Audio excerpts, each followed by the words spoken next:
Hey, my name is Radek. I'm a senior data scientist at NVIDIA.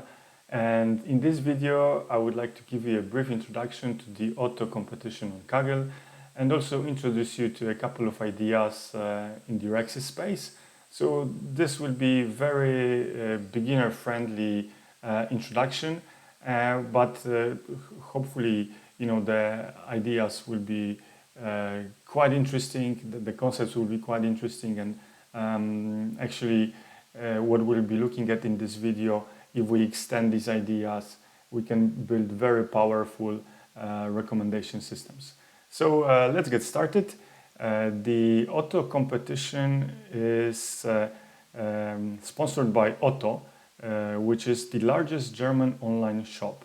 So we will be using real-life data recorded over a 5-week period, real-life data coming from the store, and let's see what we will be working with. Let's see here. All right, so we will be working with this sequence of data where we will have a single row for a single action undertaken by a user.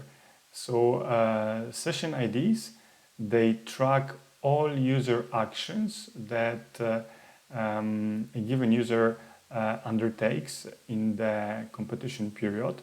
There is no overlap between the train data and the test data. So, essentially, these are just unique identifiers, those session IDs. We can think of them as user IDs, but because this data, this information is not overlapping between train and test, we will not be able to do anything too fancy here with the user ID or the session ID. The AID is the action ID. So when a user goes onto the website and they are presented with the web interface, they can take a set of actions. They can click on an item, they can put an item in their cart, or they can purchase an item. And the AID is the identifier of the item that an action is that the user acts on. And there are 3 types of actions. So these actions that I just listed, and the most common is obviously clicks. That's what happens the most often, followed by cards, and the least common action, but one that we care most about, are purchases. All right, so for each user, for each session, we will have this type of information where a row will, essentially it's a sequence of actions taken by the user ordered by the timestamp. And so essentially this is session data. This will be a session-based RecSys problem. And what is important about this data is that this is implicit data. So in RecSys we have 2 types of data. We have explicit data and implicit data. Explicit data is one where we ask the user to provide an explicit piece of information, say to rate a movie. So this is a scenario where the user provides direct feedback. Now the problem with explicit data is that it's quite expensive to obtain, so we would normally have a limited amount of it, and as Dr. House said, the patient always lies, or I think he might have said that everyone lies. And while this is not generally the outlook that we want to take when dealing with our customers, but it's just human nature that we give aspirational answers. So if, let's say, Netflix were to poll their users and ask, which of our offerings do you find the best, chances are that maybe a user would like to come across as somebody who has good taste, and maybe they read in a newspaper that this is a highly acclaimed series, and then they might say, yeah, you know, this is a very good piece of content, while his or her actions might actually demonstrate that while they hold this belief, they actually give their time to something more entertaining. That's and that's an issue with explicit data. So here we will be dealing with implicit data. Implicit data are actions captured from the user, and with implicit data,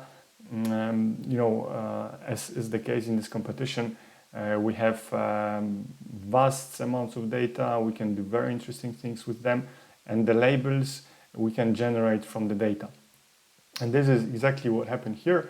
Essentially, each session was truncated beyond a certain point, and we are to predict the part that is unknown to us, that constitutes the test set. Or rather than predicting the entire part, we are asked to predict the item that a user clicks straight after the piece that is visible to us, or we are to predict what items will be bought or put into a shopping basket in that session, to which we have access only to the truncated part. So we know what's in the data.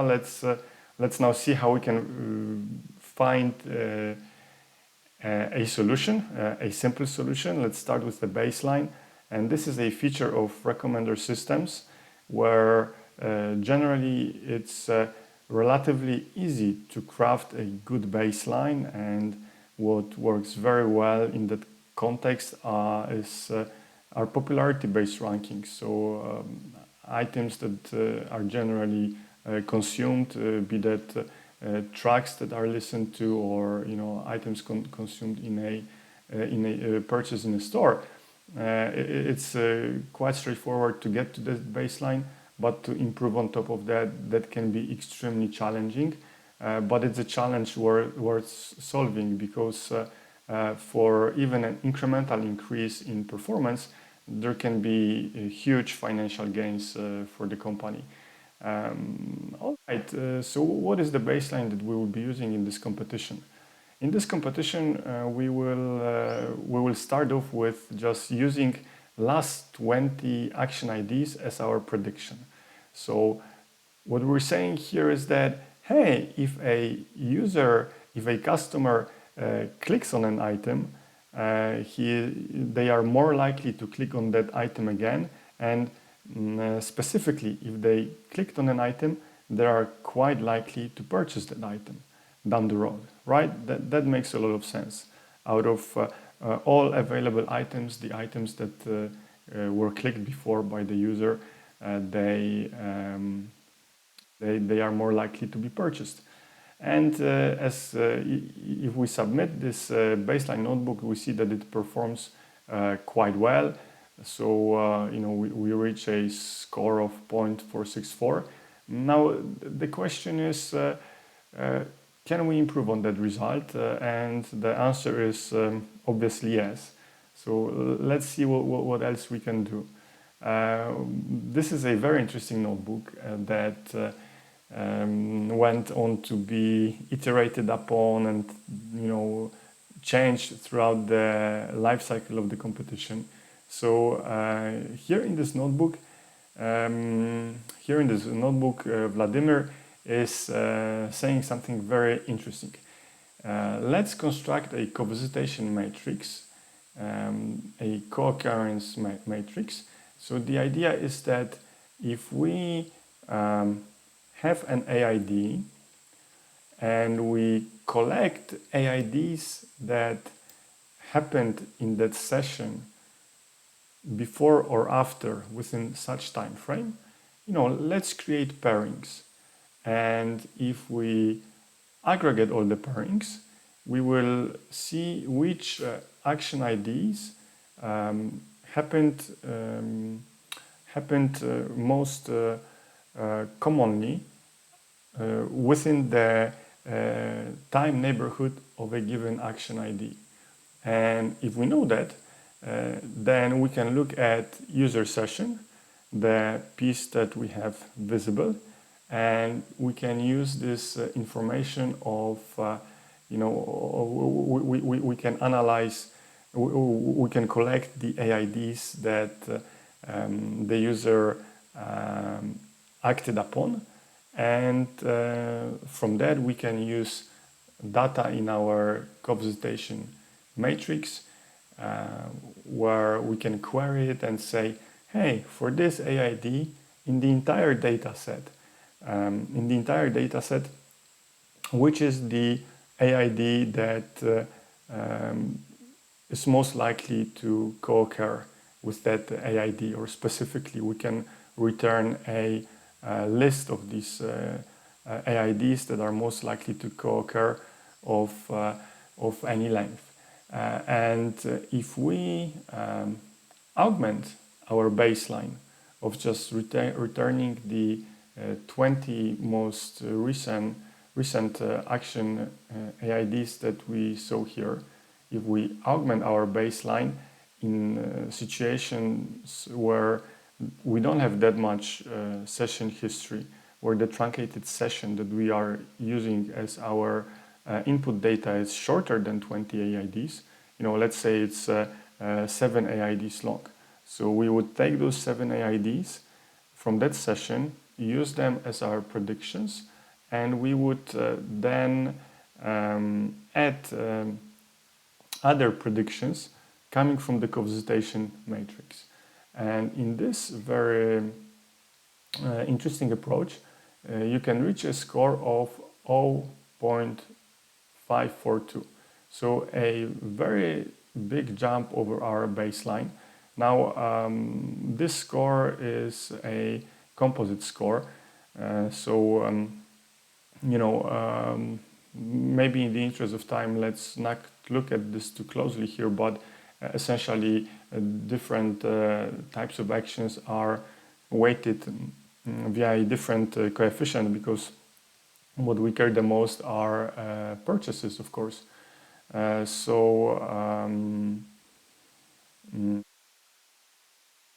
Yes. All right. So we see an improvement, but now let's see if we can improve even further. And in order to do so, we will have to leverage another idea.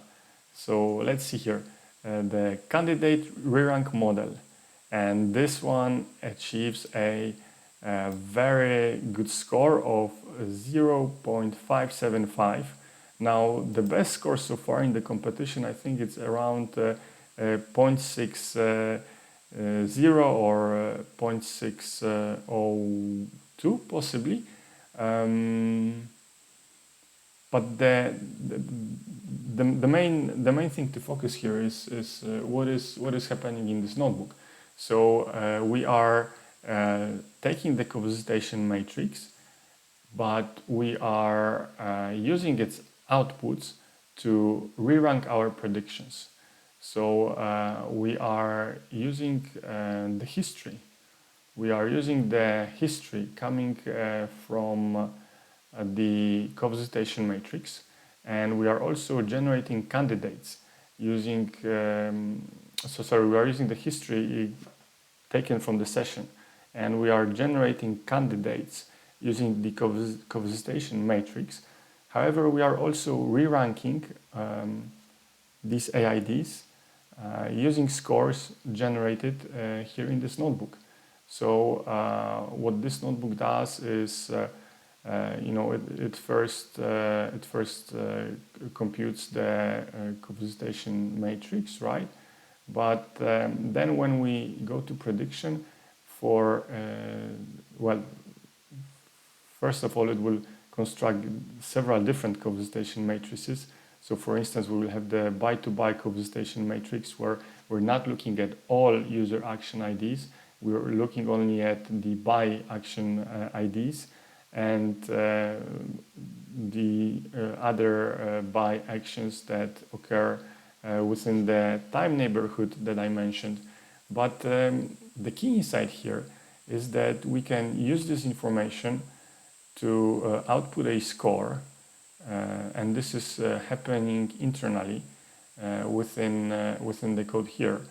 So once we have our, in the case where there are more than 20 unique AIDs in a given session, the code will re-rank these predictions. So the code will re-rank the history that we have for a given customer, and will say, right, despite this click occurring as the last one, actually, once we look at the entirety of the session, actually, based on this re-ranking, we will, based on the code here, we will assign a lower score to this AID than maybe to an AID that happened 5 clicks or 5 actions before. And instead of returning the history of actions in reverse chronological order, here actually the order doesn't really matter, because that's not what we are that's not included in the metric, in the competition metric. But the point is that instead of using recency as our only criteria, as it would be if we looked at AIDs in chronological order, here we're saying let's do something more intelligent. And the very interesting fact is that the re-ranking is done manually. So somebody, in this case Chris Diot, my colleague from NVIDIA, he handcrafted these rules. Now they probably evolved, as people were publishing their notebooks, and Chris was updating his notebook as well. But through this collaboration, a very good set of handcrafted rules was generated of how to assign scores to AIDs based on the co-visitation matrices. And this notebook reaches the very respectable score of 0.575. Now, this is manual re-ranking, with candidate generation using these co-visitation matrices. So we have two things happening here. We re-rank the history, and we generate candidates using co-visitation matrices. But generally, training a model to do the re-ranking for us should work better. That's the theory at least. And here we are encountering the idea of a two-stage recommender system. So a two-stage recommender system will be one where in the first phase we're going from millions of candidates, and a very high number of candidates. In this case, from what I recall, I think there is over 0.16 million action IDs in the dataset. So we would first train a retrieval model. We would first train a model that would go from this very high number of action IDs that can be considered to maybe something where our compute could deal with that in a reasonable amount of time, so maybe to 1,000 candidates per customer, or 500 or 200. And then there would be a second stage model, a re-ranking model that would look at the generated AIDs, and that would re-rank them so that the most relevant AIDs would surface to the top. And why does this work? Well, to deal with the high cardinality of action items, the first stage model would need to be simple. Here it's a lookup in a co-visitation matrix, though there are also other ways to generate candidates. And then the second phase would be something more elaborate. So maybe each pair of these, each user ID, action ID pair would need to be looked at, using a potentially a deep learning model.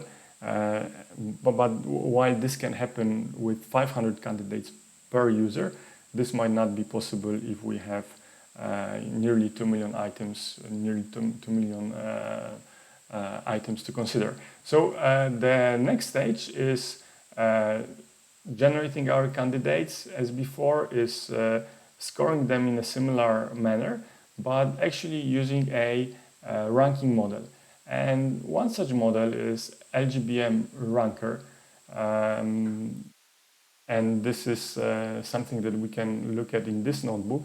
I will of course include links to these notebooks from the description of the video so that you can play around with them yourself. But what is happening here is we are building on the candidate re-rank model. Essentially, we are feeding the same information to our model that the candidate re-rank model had at its disposal, but now we can also generate additional features if that's something that we believe could help our model. And the re-ranking happens, the re-ranking is done by the model. So, here we're training the model and out the submission.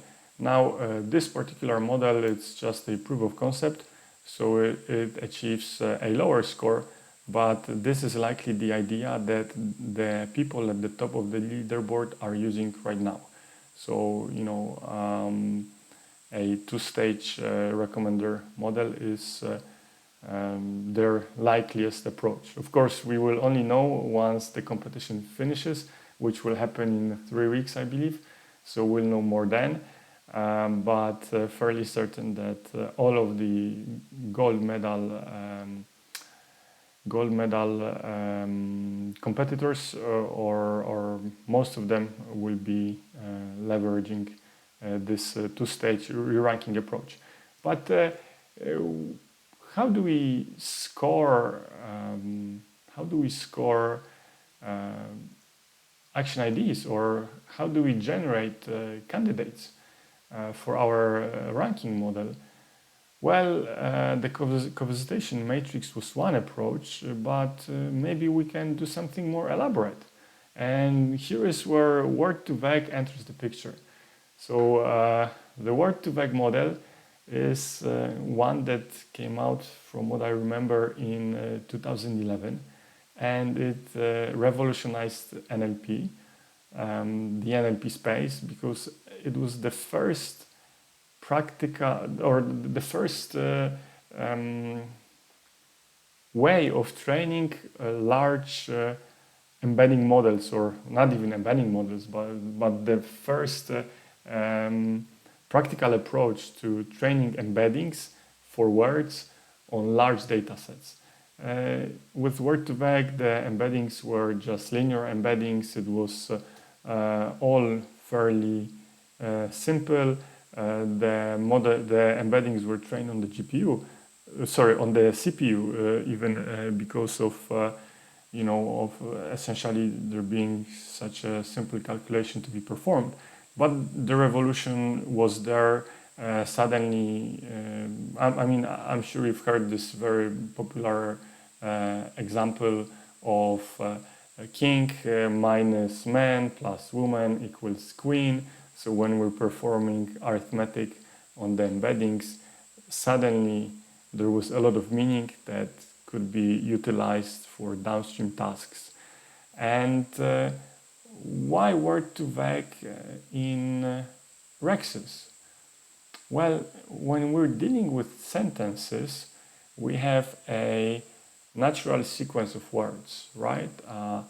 The words are meaningful in the relation to the words that occur close to them. And it's the same thing with session data. We have a natural progression of what the user does. So instead of embedding individual words, we can use the same mechanism to embed action IDs. This is what we're doing in this notebook. So I'm even using here the parlance of word2vec. So we're creating a sentences data frame where the sentences are just sessions. So if those were actual sentences, each word would be encoded as an ID and fed to the word2vec model. And here we already have these IDs because that's what action IDs are. So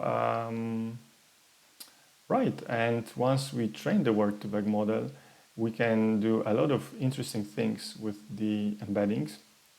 And one such thing is looking for nearest neighbors. So if we somehow represent a session as a vector in the embedding space, we can say, okay, so what other embeddings are close in the embedding space? And we can use various ways of calculating the distance, but here I'm just going with Euclidean. What is what other AIDs are close to, let's say, the last action ID in a session, or maybe to some other representation of the session? So we can maybe sum up all the embeddings for action IDs in a session and say that the mean of them is something that represents the session, and let's see what other action IDs are close in the embedding space. So this is what I'm doing here, and I'm using that information to generate candidates. So we have another way of generating candidates, and I believe I might also be using it for reranking. Possibly. It's been a while. No, I'm using the same reranking logic as before. Right? What is going on here? Yes, I believe so. But the new candidates are being generated. The new candidates are being generated here. And again, the score is not very important here because this was just a proof of concept notebook, and essentially I created this notebook and I'm giving this for the community to play around with. So I solved the problem of how to work with the data, how to train the word2vec model, but I don't necessarily want to give away the solution to this problem, so others can build on this work and see how it integrates into their solution. Right, so the word2vec is one way of scoring action IDs and of generating new candidates that can feed into a reranking model. But this word2vec, this sounds like a very similar idea to another idea that is very prevalent in the RecSys world, and that is matrix factorization, right? So if we were using approximate nearest neighbor search in the previous notebook, we can do this just as well with matrix factorization, and essentially we can use matrix factorization in a very similar way. Though chances are that matrix factorization could possibly perform even better. So let's see what we have here. Here we're training matrix factorization, and the interesting bit is that we're using the Merlin data loader, which to my mind is an amazing piece of technology because it offers speed ups across any environment, and it also it also requires you to write less code. So you get better performance for fewer lines of code, which is something that I'm happy to take any day of the week.